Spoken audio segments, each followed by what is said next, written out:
je suis président de l'Assemblée nationale de la République de Côte d'Ivoire. Vous savez bien que la bienséance diplomatique m'interdit de m'immiscer dans les affaires intérieures d'un pays, fût-il un pays ami et voisin. Donc je ne m'autorise pas, je m'interdis personnellement, surtout quand ces affaires-là sont pendantes devant la justice. Je m'interdis d'intervenir là-dedans. Même une diplomatie souterraine n'est pas possible, quoi. Non, c'est pas. Si elle est souterraine, c'est pas à vous que je dirais. Mais justement, Maître Abdoulaye Wade est très ami à Alassane Ouattara. Est-ce que Guillaume Soro, qui est aussi un proche d'Abdoulaye Wade, n'a pas un rôle à jouer pour rapprocher Abdoulaye Wade de Macky Sall? Vous savez, je répète encore que ce sont des dossiers sensibles et délicats. Et même si ça devrait être le cas, ce n'est vraiment pas à la presse que je devrais m'adresser. Donc, je pense que le plus important, je vous l'ai dit, je suis président d'Assemblée nationale de la République de Côte d'Ivoire.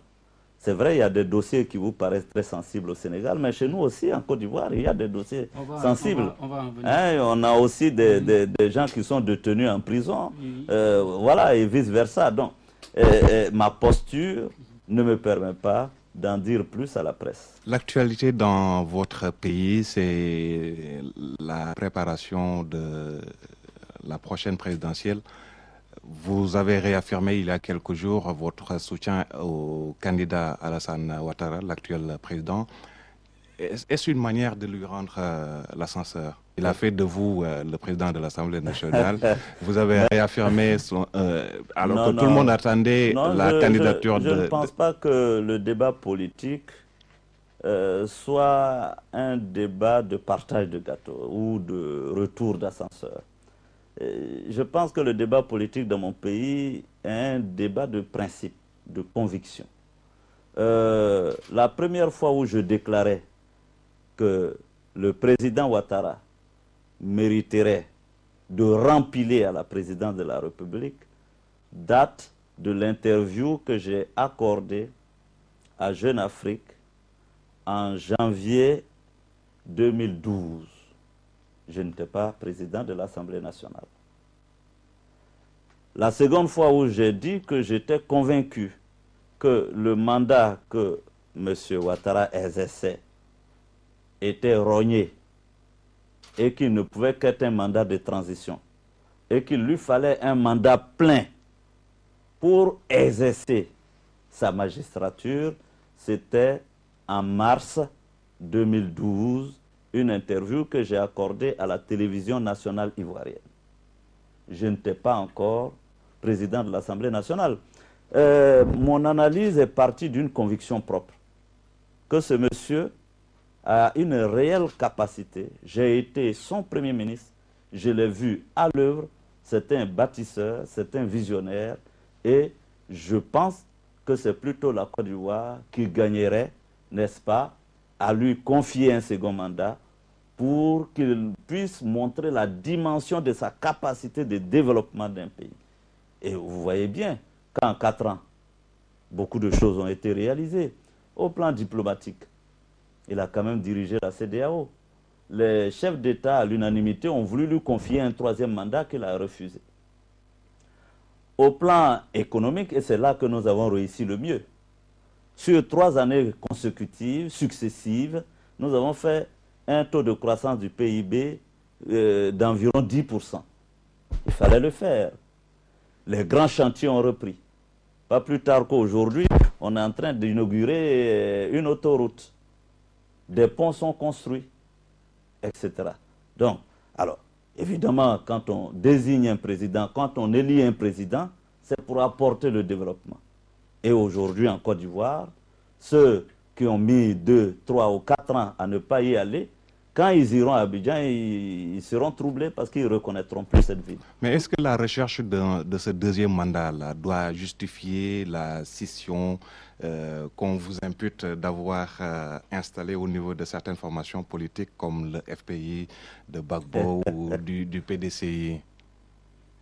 Quelle scission? Moi, je n'en sais rien. Vous savez, Je ne suis pas militant du FPI, donc je ne suis pas très informé. Y a-t-il une... Je n'en sais rien. Moi, ce que je sais, le président de la République est au-dessus de la mêlée. Il y a une forte implication de la justice dans l'organisation du FPI. Maintenant, Nguessan d'un côté, Sangaré de l'autre côté. Et ça aussi, la justice a tranché il y a quelques jours en faveur de Nguessan. Vous savez, quand la justice agit, on s'en plaint. Quand elle n'agit pas, on s'en plaint. Parce que, à vous écouter, la justice agit trop. Pourtant, la communauté internationale, tous les jours, nous reproche la lenteur de la même justice. Peut-être qu'il faut laisser simplement la justice faire son travail. Je n'en sais rien. Ce que je sais, c'est que le FPI est en proie à une crise interne qui n'a rien à voir avec le président de la République ou la justice. Évidemment, s'il y a une implosion du parti, qu'il y a deux personnalités du parti qui saisissent la justice est obligée de faire son travail. On dit que Nguessan, il est proche, plus ou moins proche de Ouattara. Aujourd'hui, Nguessan est proche de Ouattara. Et puis c'est lui qui serait derrière tout cela. Mais ça ne peut qu'être affabulation. Parce que Nguessan n'a jamais été un partisan de M. Ouattara. Bien au contraire. Reprenez ses discours incendiaires sur la Côte d'Ivoire et vous comprendrez qu'il est loin de la philosophie de M. Ouattara. Au-delà de votre bilan économique, oui, que vous jugez vraiment en faveur de pour un second mandat, oui, est-ce qu'il n'y a pas des problèmes même au niveau de votre coalition? Parce qu'au niveau du PDCI, il y a d'autres têtes qui émergent, comme Amara Essi, qui lui dit qu'il va être candidat, comme Ikona Bani, lui aussi qui dit qu'il va être candidat. Est-ce que cela ne va pas jouer en votre défaveur? Les candidatures ne peuvent pas constituer un handicap ou un problème pour la démocratie en Côte d'Ivoire. Donc que M. Essi, Amara ou que M. Bani désire ou décide d'être candidat, pour moi, vraiment, je n'ai rien contre. Je trouve que c'est l'expression de la démocratie. Et voilà, on verra bien qui gagnera. Pour revenir sur ces dossiers judiciaires, il y a eu des condamnations qui ont été prononcées, oui, des procès sont en cours, mais tous les acteurs qui sont impliqués dans ces affaires judiciaires se trouvent du camp de Gbagbo, de l'opposition. Ça pousse certains à dire qu'il y a une justice des vainqueurs. Le jour où vous me ferez la démonstration de la justice des vaincus, je serai totalement d'accord. Je viendrai apprendre la justice des vaincus auprès de vous.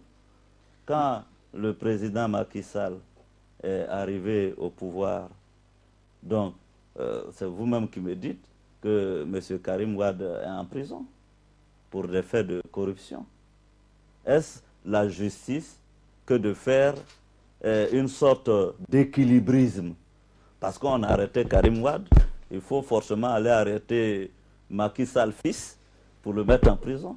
Je n'en sais rien. Parce que la justice, ce n'est ni pour les vainqueurs, ni pour les vaincus. Absolument. Oui, non mais moi je dis... C'est la justice, quoi.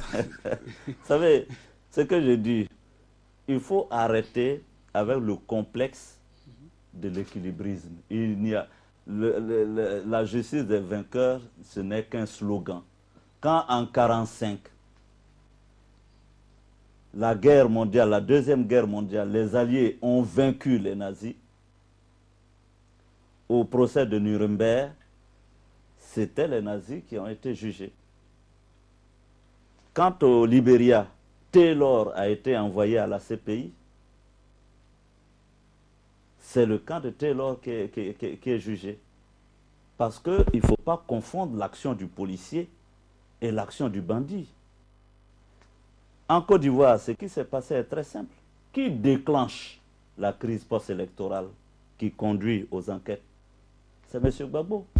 Si le 28 novembre 2010, M. Gbagbo était passé à la télévision pour dire « Mes chers compatriotes ivoiriens, j'ai perdu l'élection. Je félicite M. Ouattara », il n'y aurait pas eu de procès en Côte d'Ivoire. Il n'y aurait pas eu de crise post-électorale. Lorsque M. Gbagbo, le 28 novembre, décide de confisquer le pouvoir, braque l'armée sur le peuple ivoirien, et que justement, cette armée braquée sur le peuple ivoirien commence à faire des morts et des morts, et que les forces nouvelles, l'armée des forces nouvelles, se lève en parfaite harmonie et concertation avec la communauté internationale. N'oubliez pas que la CEDEAO voulait envoyer une force militaire pour déloger Gbagbo.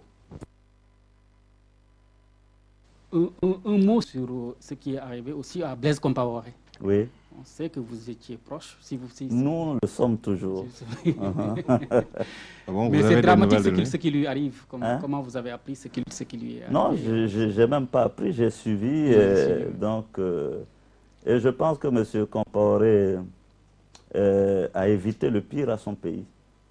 C'est ce que je retiens de toute cette tragédie. Et vous pensez qu'il a évité le pire à son pays? Son entêtement, est-ce que son entêtement aussi ne lui a pas coûté ce qui lui est arrivé? Non, je pense qu'il a évité le pire.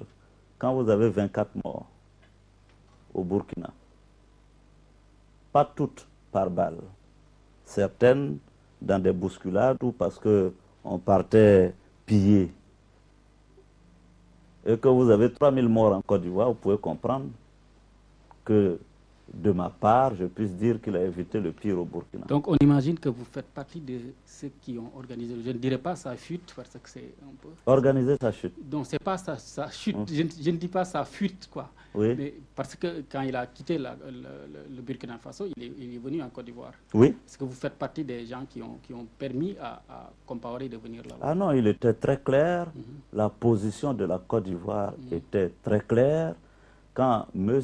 Compaoré a accepté de rendre sa démission de la tête du Burkina Faso, la Côte d'Ivoire a déclaré sa disponibilité à le recevoir en terre africaine de Côte d'Ivoire, comme le Sénégal abrite M. Hissène Habré, comment on l'appelle? Hissène Habré, comme le Sénégal recueille sur sa terre africaine M. Amadou Toumani Touré. Vous vouliez que M. Compaoré soit apatride après ce qu'il a fait pour l'Afrique, pour son pays, après les médiations au Togo, au Mali, en Côte d'Ivoire. Mais est-ce qu'il ne doit pas aussi aller rendre des comptes aussi à son peuple? Ce n'est pas vous, Sénégalais, journalistes, que cette préoccupation serait forte. Mais M. Compaoré est en Côte d'Ivoire, nous l'avons reçu chez nous. Il vivra en Côte d'Ivoire tant qu'il voudra. Le groupe des médias vous remercie, Monsieur le Président de l'Assemblée nationale. Merci de nous avoir reçus. C'était donc cette grande interview avec le Président de l'Assemblée nationale de Côte d'Ivoire.